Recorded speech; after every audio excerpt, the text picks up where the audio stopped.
La violencia de género contra la mujer es un problema global que ninguna sociedad del mundo, ni siquiera las del primer mundo, ha podido dar solución con efectividad. Esto sucede.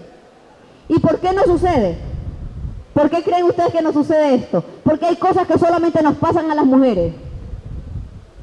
Vamos a hacer un recuento, a ver si estamos de acuerdo.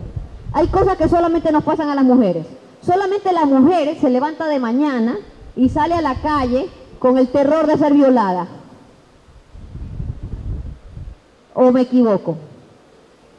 Eso es algo que nos ha pasado y que desde que tenemos uso de razón sabemos que es un problema y sabemos que es un terror, es un peligro. Y yo no te digo que no existe la violación sexual a los hombres, sí existe. Pero dígame qué hombre de aquí de los presentes se levanta de mañana pensando que va a ser violado. ¿Me pueden levantar la mano, por favor?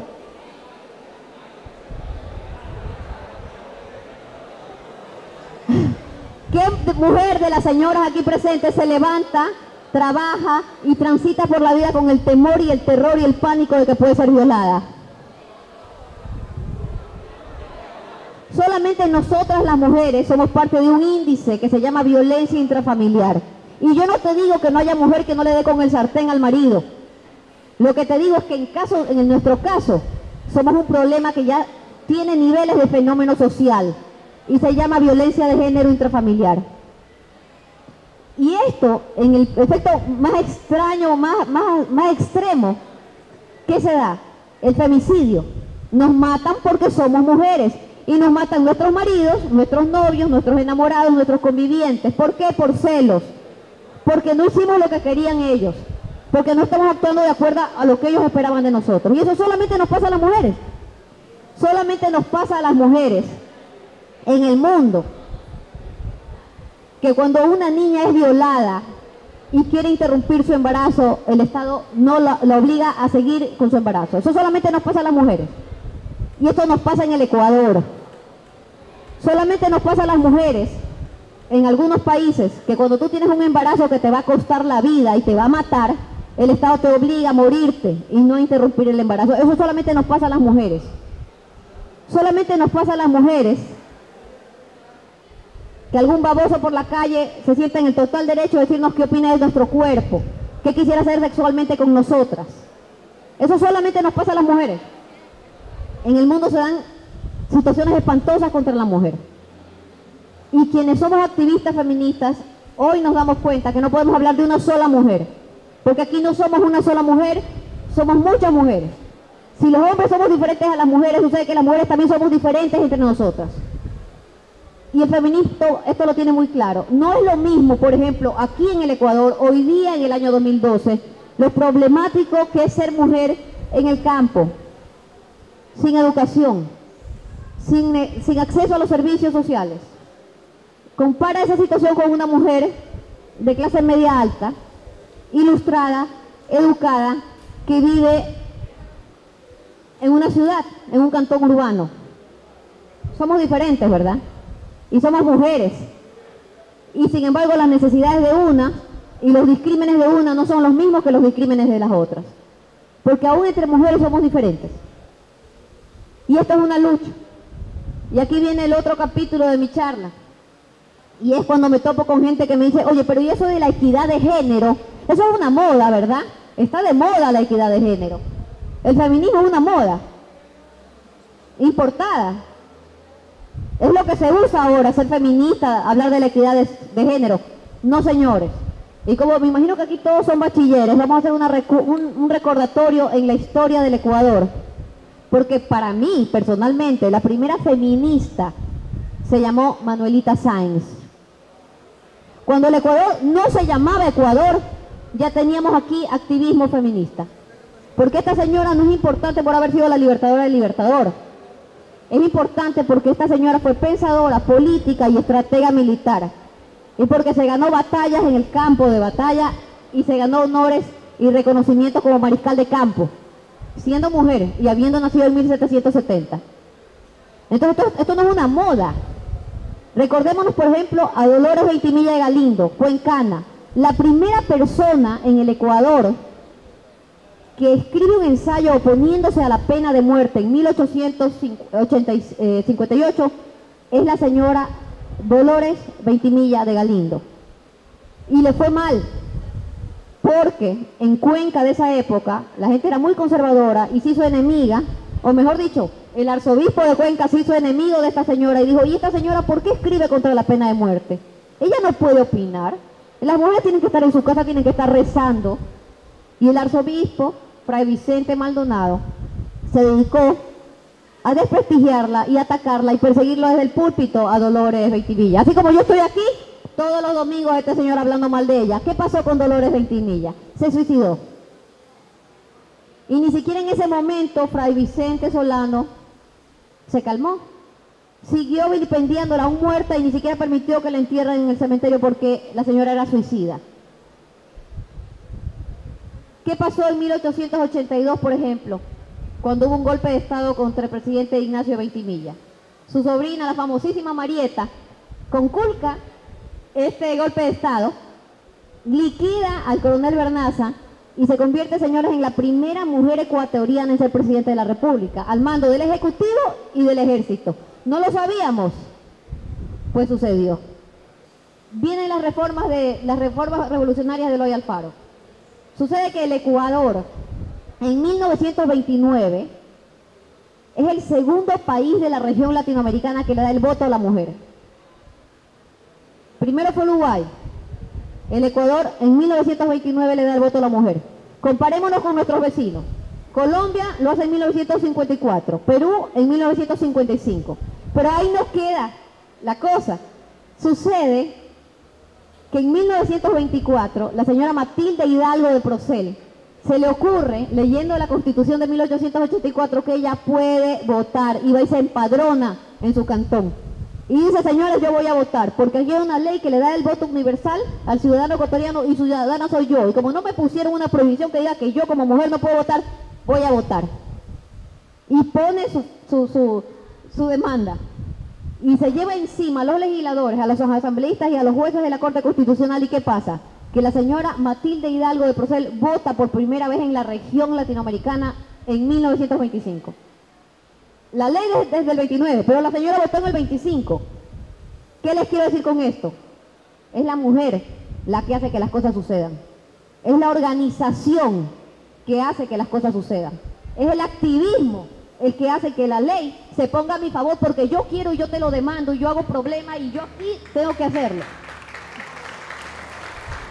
Ahora, tengo una buena noticia. La Constitución de Montecristi del año 2008 es tremendamente garantista, se ocupa de los derechos, de las libertades y la equidad de género es un asunto importantísimo transversalmente en todos los artículos. Eso es una buena noticia. ¡Qué chévere! ¿Y qué sucede? Sucede que justamente por la Constitución de Montecristi, lo que existía y se conocía con el nombre de CONAMU, que era el Consejo de Mujeres, Consejo Nacional de Mujeres, desaparece y se crea una comisión de transición. Una interesante comisión de transición que quiere ir hacia la igualdad en políticas públicas con las mujeres y sus problemas de género. Gente muy inteligente, muy pensante, muy comprometida, que hacen una ley sobre discriminación. Una ley súper chévere, bonita. ¿Qué dice esta ley? En primer lugar, esta ley pone el dedo en una llaga supurante. ¿Se acuerdan cuando yo estaba hablando de que cualquier baboso nos puede decir cualquier cosa en la calle y no pasa nada? Bueno, eso no es considerado acoso sexual. Acoso sexual en el Código Penal está tipificado como aquella conducta que se da en jerarquía de mayor a menor. Estamos hablando del jefe con su secretaria, acoso sexual. Le pide un favor sexual a cambio de promoverla o bajo amenaza. Pero ¿qué sucede si yo soy la secretaria y a mí el que me acosa es el mensajero? No hay acoso sexual. No está previsto. Esta ley antidiscriminación y de género de la mujer previó esta conducta, porque es una realidad, porque sucede que el discrimen es a diario y la violencia de género es a diario. Y esto es algo muy bueno. Otra cosa que estuvo excelente esta ley, acción afirmativa. ¿Qué es la acción afirmativa? La acción afirmativa son aquellas políticas públicas que tienden a que se balancee este discrimen. Entonces la mujer sube en el acceso a sus derechos. razonadamente. Y esto se garantiza a través del Estado. ¿Qué otra cosa maravillosa trajo esta ley? Educación. Nosotros no vamos a dejar nunca de ser machistas a menos que nos eduquemos en el sentido contrario.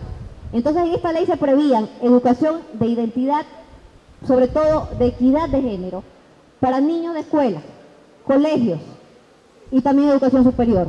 Inclusive se estaba pensando promover un posgrado especializado en equidad de género.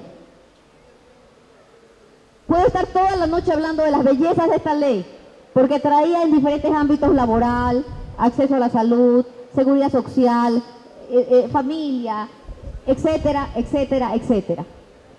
Y ustedes me van a preguntar por qué esta señora está hablando de esta ley como era bonita, era interesante, tenía tal cosa, traía, establecía. Sucede que el día 1 de marzo, hace escasamente 2 meses, esta ley fue archivada por la Asamblea Nacional Ecuatoriana, por segunda vez. Entonces, ¿de qué políticas públicas de equidad de género estamos hablando, por más que estén en la Constitución, si nos están archivando las leyes? Esto es una gran hipocresía, y esto se llama discrimen. Y a pesar de que el ciudadano tiene que exigirlo, y el Estado tiene que garantizarlo, aquí las cosas no pasan si uno no se pone de pie y exige sus derechos. Entonces yo les estoy contando la historia del Ecuador, les estoy contando la historia del discrimen y les estoy diciendo que esto sucede, y les estoy diciendo que es injusto.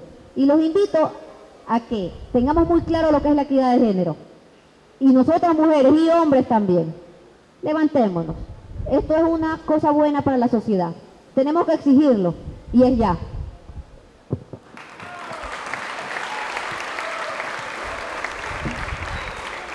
Te voy a decir algo. No porque una persona sea mujer yo voy a votar por ella. Eso no está bien. No vamos a votar por una mujer nada más porque es mujer. Porque podemos caer en el error de votar por aquella persona más machista y más retrógrada, más reaccionaria del mundo y ser una mujer también. A veces las mujeres somos las peores.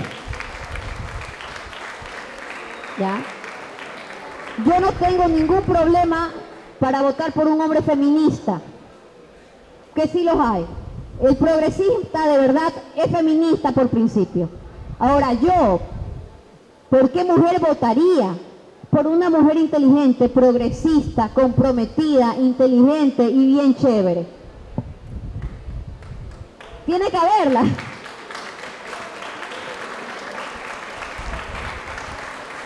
Pero si esas características las tiene un hombre, también voto por él, me parece muy bien.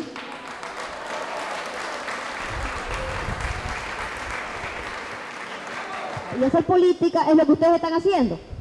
Se hace política de a pie, desde tu barrio, desde tu casa, desde la calle, desde el Facebook, desde el Twitter.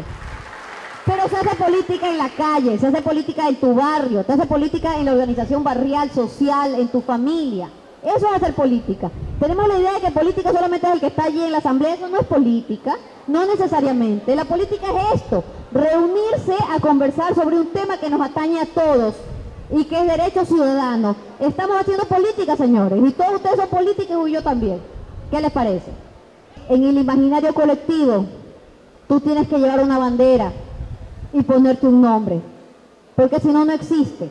Somos lo que pensamos, pero somos las palabras que pensamos, y tenemos que llamarnos con un nombre.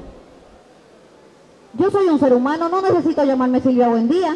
Tengo mi estatura, mi pelo, mis características personales. Todo el mundo va a saber que esa bajita de allí, esa es ella. Pero yo tengo un nombre y el nombre me define. El feminismo es un nombre que define a la lucha. Y es necesario y tenemos que perder el miedo y tenemos que enarbolar esa bandera porque es lo que nos conviene. No, perdemos el nombre, perdemos el miedo al nombre, hay que perdérselo. Muchas gracias por todo, ha sido muy interesante, lo único que espero...